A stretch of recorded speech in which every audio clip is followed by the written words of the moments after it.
Williamson, Matt Ferry. We're getting loose on the deuce for the next hour here on ESPN2. Luka and LeBron everywhere. Offense, defense.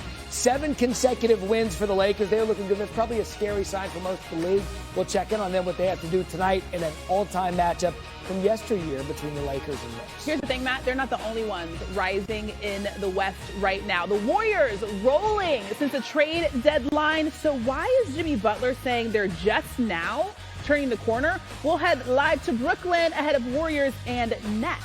And Jerry said the Cowboys are all in. Well, they're clearing money to do it. $56 million to be exact. So what now for Dallas? Time to re-sign key players or finally go outside the organization for help. Plus, with the combine in the rearview mirror, it's time for Mel Kiper to reevaluate what happened. A brand new big board on tap. Is Travis Hunter still at the top, or did anyone make a move ahead this weekend? I love a Mel Kiper big board. I love a classic basketball matchup. The Luka-LeBron Lakers have found their stride just in time for a throwback tonight in L.A. Knicks, Lakers. L.A. riding a 7-game winning streak, its longest in 4 years.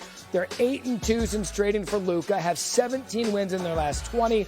The Knicks are coming off a loss to the Warriors when Karl Anthony Towns was out for personal reasons. But here we go, Lakers starting to take off. Probably a scary thing for the league as we welcome in our NBA reporter, Dave McMenamin. And tonight marks Luka's 10th game, Dave, with LA. He's looked more like himself of late, which is a really good thing for that team.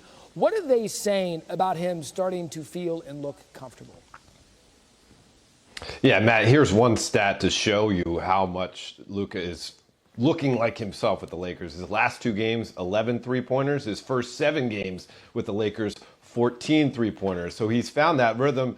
Now, his self-critique is that he needs to drive more. He doesn't just want to settle for the outside shot, but he's going to be given the option to shoot or to drive or to pass because the Lakers are putting the ball in Luka Doncic's hands.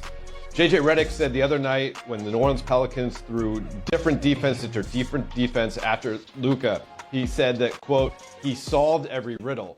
And LeBron James said something that he had told me earlier after they acquired Luka, that the best version of our team is going to have the ball in Luka's hands. Yeah. Of course, there'll be times he's on the bench and LeBron runs the offense or Austin Reeves runs the offense, but LeBron is ready to be the guy off the ball looking for those passes from Luka Doncic. Yeah, and that's one of those things, too, that we had talked about right after the trade happened. Would Luka be comfortable being the focal point with LeBron right there? Would LeBron cede some of that to Luka? And it appears they finally figured that out, which is a good thing. They've also figured out a defense anchored by LeBron.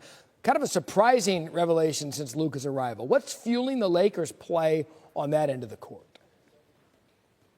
Yeah, the Lakers' opponent tonight, the New York Knicks, they're kind of known for being that rough and tumble style defense under head coach Tom Thibodeau.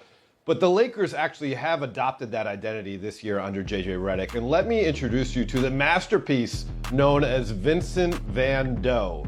Gabe Vincent, Jared Vanderbilt, and Dorian Dodo Finney-Smith, they are bringing the defensive intensity at the point of attack. They are great ball hawks on the perimeter.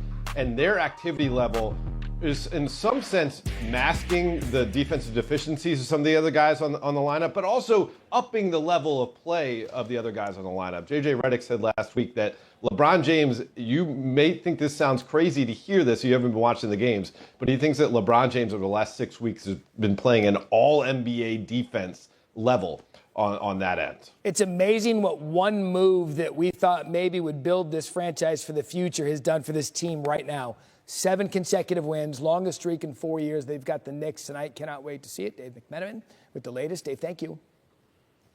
Matt just said it. The Lakers play the Knicks tonight, a team that just beat New York and is also hitting its stride. The Warriors. Steph Curry had 28 points. 9 assists in that Golden State win over the Knicks on Tuesday. The Warriors improved to 9-1 with Jimmy Butler in the lineup. They're wrapping up a 5-game road trip tonight in Brooklyn, looking for their 4th win. Let's welcome in NBA reporter Youngmasuk, who's covering the Warriors. So not to be lost at all on Steph's brilliance is the fact that Golden State is now, as I just mentioned, 9-1 with Jimmy Butler in the lineup. So what are the Warriors saying about their newest addition?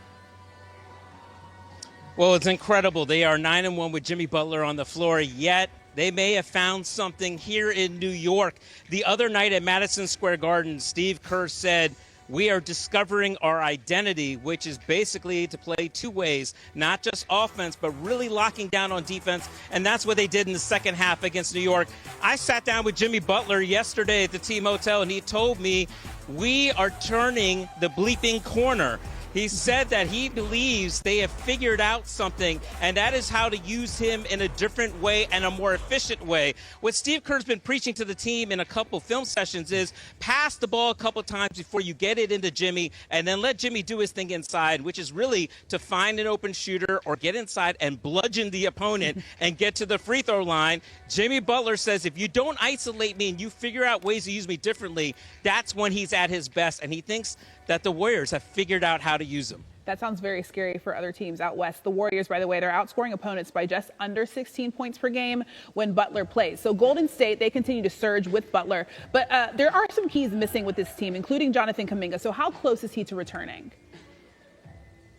Jonathan Kuminga has been out for 2 months with a severe right ankle sprain, but he is nearing a return. He is out tonight in Brooklyn, but if he doesn't come back, say on Saturday when they start a long homestand against Detroit, perhaps the next game he could be available, or after that they would then have a two-day break, and then they would play Sacramento. He is nearing return. And look, I think the Warriors believe he's going to bring another different element to the team, a more athletic and explosive element. And really, they are looking forward to Jonathan Kuminga learning from Jimmy Butler. Jimmy Butler has told me that he looks forward to mentoring Kuminga. They would have another young, athletic, explosive guy coming off the bench, which should only make them even better. Yeah, it makes it even scarier to play the Warriors. Okay, so for those that do not know, you are a major sneakerhead and you wear a different pair of sneakers to every single game. I want you to give us a sneak peek, and then I also want you to tell us the story about these sneakers. So on this road trip, I was not supposed to go to Charlotte, but then had to go Charlotte last minute. I only packed enough shoes for a certain amount of games. I wasn't counting on that extra game. So I did just run across the street to Brooklyn to get these Air Jordan 3s, nice and crispy, for tonight's game. Wow. A man after my own heart. I'm also a person that goes shopping when I arrive in cities to get shoes, clothes, etc. So you're killing it. Can't wait to see those shoes on you. Thank you so much. And also, yeah, just keep doing the sneaker thing. We'll talk about that. I can't let